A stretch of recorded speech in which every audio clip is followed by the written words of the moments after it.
क्या कर रही हो? खेल रही हो? चादरों को इग्नोर करें क्योंकि वॉश हुई हैं, इस वजह से चादरें नहीं बिछाई हुई।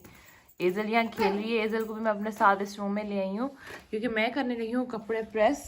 मुझे एक नसीहत मिली है एक दिन, वो नसीहत मैं आज आप लोगों के साथ शेयर करूँगी, कपड़े प्रेस करने वाली नसीहत। तो आप लोग भी इस पर ज़रूर अमल कीजिएगा। सारे एजल के हैं जो मैंने वॉश किए, बस इनको मैं जल्दी से प्रेस करती हूँ। हाँ जी बेटे, क्या कर रहे हो? इसने ट्राउज़र और शर्ट चेंज पहना हुआ है क्योंकि ट्राउज़र जो है ना वो ख़राब हो गया, तो इसलिए मैंने वक्तन तो दूसरा पहना दिया। मैंने कहा रात हो गई, वैसे भी सोना है ना। अब ना मैं इसके नाइट ड्रेस ना स्टिच करवाऊंगी बड़े सॉफ्ट से।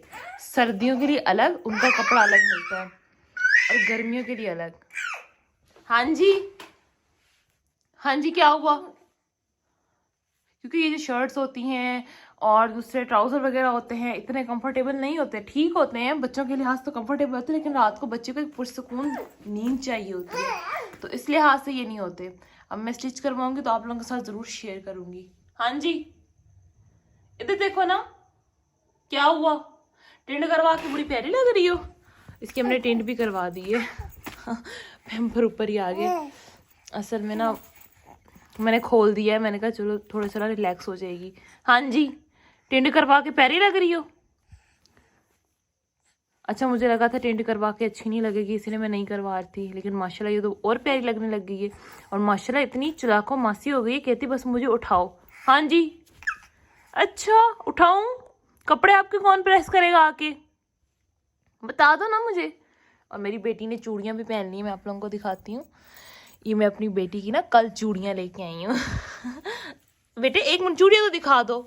ये देखिए, मेहरून कलर की, ब्लैक भी थी लेकिन मैंने कहा नहीं, पहले भी इसने ब्लैक पहनी है, तो अब मैंने इसको मेहरून पहनाई है। माशाल्लाह, ज़रूर कहिएगा। हाँ जी, चलो मैं अब कपड़े इस्त्री कर लूँ आपके, मेहरबानी थोड़ी सी, ठीक है। रात के तकरीबन 11 बज रहे हैं और मैं साथ साथ कपड़े प्रेस कर रही थी और कपड़े वॉश कर रही थी क्योंकि दिन में बिल्कुल टाइम नहीं मिलता। इज़ल को संभालना होता है, बिल्कुल भी टाइम नहीं मिलता, तो मैं ये साथ साथ सारा काम कर रही हूँ। और नसीहत मुझे ये मिली कि कुछ दिनों पहले मुझे कहीं जाना था, नवीद के मॉम के घर जाना था, तो अचानक ही जाना पड़ा हमें। और एज़ल का कोई ड्रेस वॉश और प्रेस नहीं था। नवीद के प्रेस थे लेकिन न्यू सूट प्रेस नहीं थे। और उस दिन इतनी जो है ना शिद्दत से मुझे मुश्किल पेश आई ना कि एज़ल का सूट वॉश करो, प्रेस ना हो। उस दिन से नसीहत पकड़ी। अस्सलामुअलैकुम, कैसे हैं आप सब? उम्मीद करती हूँ आप सब ठीक होंगे। वेलकम करती हूँ आप सबको अपने चैनल पर। अब ब्लॉग का करते हैं आगाज़। आप लोग कह रहे होंगे ब्लॉग के आगाज़ में ये एप्पल उठाई क्यों फिर रही है। असल में सुबह सुबह हो चुकी है और मैं बनाने जा रही थी ब्रेकफास्ट, तो मैंने कहा साथ साथ मैं अपनी बेटी का भी ब्रेकफास्ट बनाती हूँ। इस हफ्ते मैं बनाने लगी हूँ एप्पल प्यूरी और उसकी रेसिपी मैं आप लोगों के साथ शेयर करती हूँ और ये भी दिखाऊँगी कि मैं अपने लिए जो है ना क्या ब्रेकफास्ट बनाने लगी हूँ। और कल ही मैंने जो है ना ड्रेस वगैरह भी ये चेंज कर दिया था, तो मैंने कहा चले थोड़ा सा जो है ना आप लोग को ड्रेस भी दिखा देते हैं। सुबह हो चुकी है, कब की तकरीबन 10 बजे का टाइम है। रात को इज़ल ने सोते सोते 3 बजा दिए थे, 3। चले खैर, ये कपड़े सारे वॉश किए थे रात को, सारे ड्राई हो गए हैं। अब इनको मैं अच्छे से प्रेस करूँगी और इसके जो छिलके हैं ना वो मैं उतार लूँगी।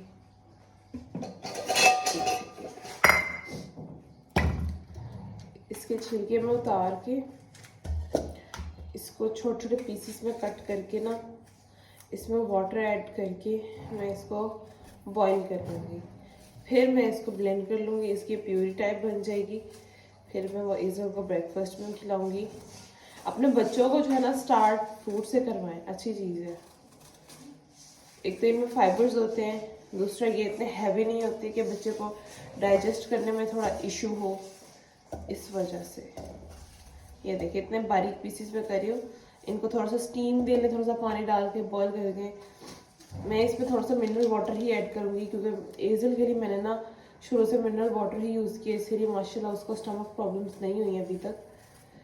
तो बॉईल करना तो बहुत अच्छी बात है, लेकिन बॉईल करने में मुझे थोड़ा सा पता नहीं क्यों वो लग रहा है कि कहीं ना कहीं कमी बेशी ना रह जाए, कभी कोई बर्तन गंदा, कभी क्या हो गया। तो एक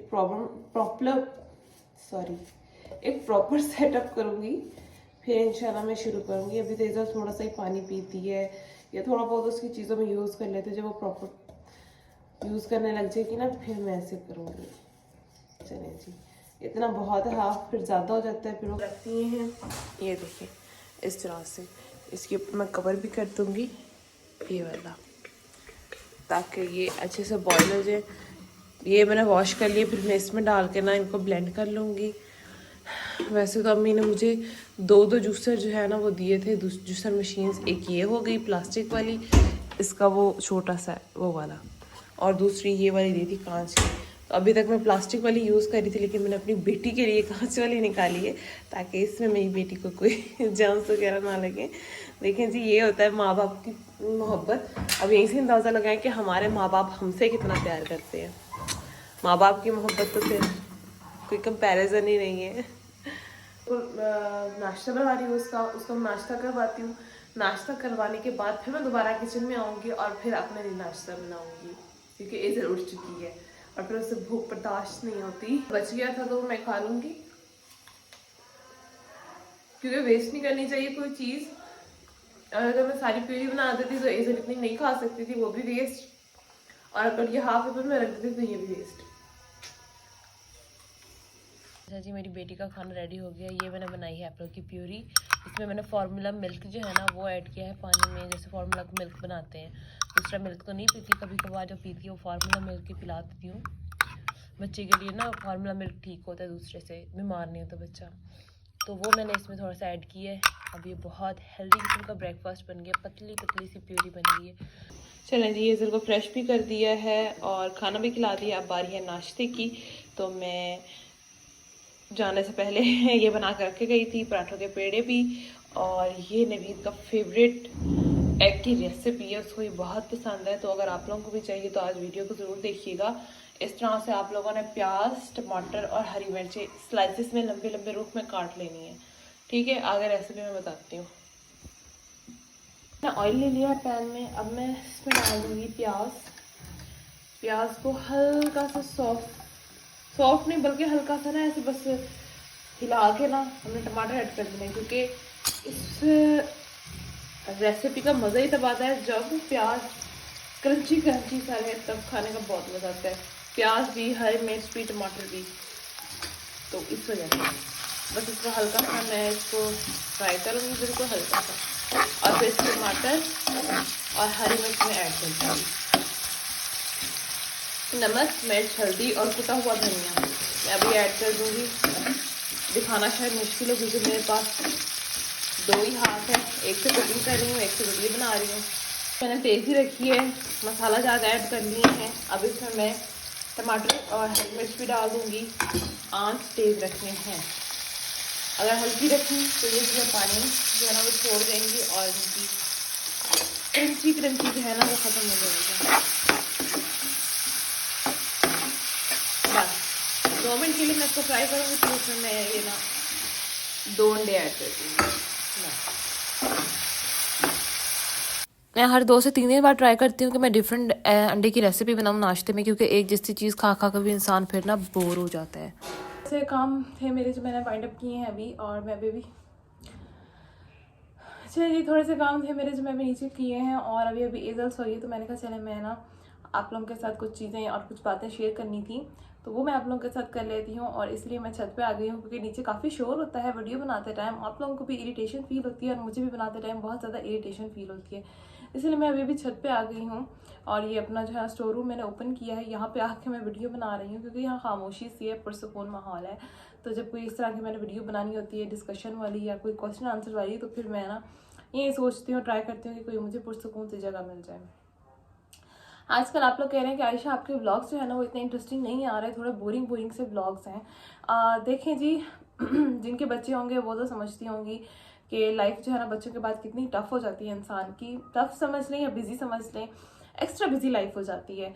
और उसके साथ साथ तो जो रूटीन मेरी चल रही होती है ना, बिजी रूटीन, तो वो मैं आप लोगों के साथ शेयर कर रही थी। उसमें से भी मैं आप लोगों के साथ तकरीबन कोई 60% सिर्फ शेयर कर रही होती हूँ, 40% अभी बाकी होती है। मुझे व्लॉग बनाने का फिर टाइम ही नहीं मिलता। लेकिन क्या है कि ये मेरी एक जॉब है, एक प्रोफेशन है और एक मेरा शौक भी है, तो इसको मैं साथ साथ लेके चल रही हूँ।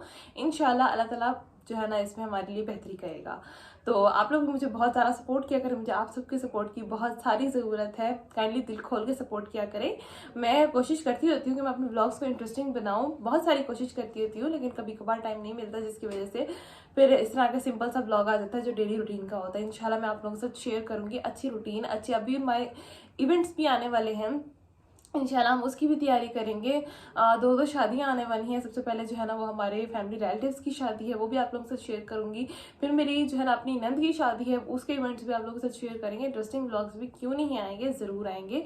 ट्रैवलिंग जो है ना वो थोड़ी कम हुई हुई है, ट्रैवलिंग बिल्कुल ही ख़त्म हुई हुई है जब से जो है ना हमारे तैयारी वगैरह चल रही है बाहर जाने की। तो ट्रैवलिंग जो है ना टोटली ख़त्म हुई हुई है, और इसके लिए भी इंसान के पास बहुत सारा टाइम और बहुत सारे पैसे की होने की ज़रूरी होता है इंसान को खुल्लम खुल्ला जो है ना फ्री होके फिरने की। खैर, तो ये बात हो गई। दूसरी बात ये है कि आप लोग बहुत बहुत सारे सवाल ये पूछते हैं कि आयशा क्या आप जो है ना हर टाइम आप पे काम की भी जिम्मेदारी होती है, बच्ची की भी होती है, और आप जो है ना सैड भी होती हैं, ये होती हैं, तो क्या आपकी फैमिली, आपको ससुराल और आपके हस्बैंड आपके सपोर्टिव आपकी जो है ना नहीं है, सपोर्ट नहीं करते आपके? देखिए जी, सबसे पहली बात ये है कि मेरे हस्बैंड बहुत ज़्यादा एक सपोर्टिव और बहुत अच्छी इंसान है। मैं तो उनकी जितनी तारीफ कर लूँ उतनी कम है। कहते हैं कि अगर आप लोगों के पास कोई कीमती चीज़ हो को उसको ना दुनिया से छुपा के रखना चाहिए, आपको नज़र लग जाती है। इसीलिए जो है ना मैं ज़्यादा उनको यहाँ पर डिस्कस नहीं करती। वो बहुत एक सपोर्टिव और बहुत अच्छी इंसान है। और बाकी रही बात ससुराल की, तो फिर ससुराल तो ससुराल होता है ना। कभी ससुराल अपने देखेंगे ससुराल कभी मैका बनाओ, नहीं, ऐसा नहीं होता। यहाँ में बहुत सारे इम्तिहान भी देने पड़ते हैं, लेकिन ऐसा नहीं है। ससुराल में अब सब लोग थोड़ा थोड़ा जो है ना मेरे साथ कॉम्प्रोमाइज़ करते हैं, और ऐसा भी नहीं है कि जो है ना बहुत ज़्यादा मुझे इम्तिहानात में डाल देते, नहीं, ऐसी कोई बात नहीं है। लेकिन थोड़े बहुत इम्तिहान तो हर कोई जो है ना ससुराल में देता ही है अपने। तो ये चीज़ होती है, इंसान को खुद पॉजिटिव होना चाहिए, नेगेटिव नहीं सोचना चाहिए। क्योंकि अगर हम इस चीज़ से थोड़ा सा गुजर रहे हैं, तो जो हमारी जो आगे सास हो गए, ससुर हो गए, वो भी इस टाइम से गुजर के हैं, उन्होंने भी अपनी लाइफ में जो है ना इम्तिहान दिए होंगे। आगे हमारी जो आएगी जनरेशन, ज़ाहिर है थोड़े बहुत जो है ना कभी कभार हमसे भी इस तरह की मिस्टेक्स हो ही जाएंगी।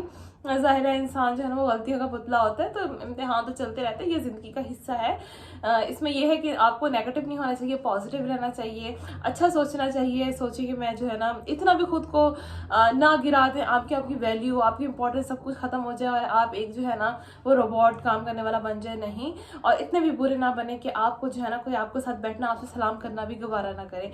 अपने आप को बैलेंस में रखते हुए आप सबके लिए अच्छा सोचें, अच्छा करें, अपनी इम्पोर्टेंस भी बनाएं और अपनी इज्जत भी बनाएं, और सबका ख्याल भी रखें एक पॉजिटिव वे में, और एक जो है ना अच्छी बीवी, अच्छी माँ जो है ना साबित हो। खैर, इसमें अपने आप को भी इग्नोर ना करें। सबसे पहली बात यह है कि अपने आप को इग्नोर ना करें, सबसे पहले अपने बच्चों को इग्नोर ना करें। आप हमारी ज़िंदगी का जो, अब मैं सोचती हूँ ना, हमारी ज़िंदगी का जो मेन चीज़ है वो हमारे बच्चे हैं। उनके आगे हमें फिलहाल किसी चीज़ को नहीं देखना, हमें यही देखना कि हमें अपनी बच्चों की परवरिश कैसे करें। उसके लिए आपको बेशक हर चीज़ ही छोड़ के बैठनी पड़े, आप छोड़ दें। आप ये देखेंगे सबसे पहले मुझे अपने बच्चों के लिए कुछ करना है, क्योंकि हमारी ज़िंदगी का ये समझ लें कि इन्वेस्टमेंट यही बच्चे हैं, इन्हीं की ज़िंदगी के लिए हमने सब कुछ करना है, इन्हीं के लिए सब कुछ करना है। तो मेरे ख्याल से इनके लिए कोई जो है ना मैं रिस्क नहीं लेना चाहिए। बाकी ये चीज़ है कि इतना भी अल्लाह माफ़ करे, ऐसी कोई बात नहीं है। बाकी इम्तिहान तो फिर सबको ही देने पड़ते हैं। खैर, ये थी मेरी आज की वीडियो। आई होप आप लोगों को अच्छी लगेगी। मैंने कोशिश की कि आप लोगों के साथ थोड़ा बहुत इंटरेस्टिंग व्लॉग शेयर करूं। बाकी इंशाल्लाह मैं कोशिश करूंगी। और सबका बहुत शुक्रिया जो मेरी वीडियो को पसंद करते हैं, मुझे सपोर्ट करते हैं, बहुत बहुत शुक्रिया। चले जी, अल्लाह।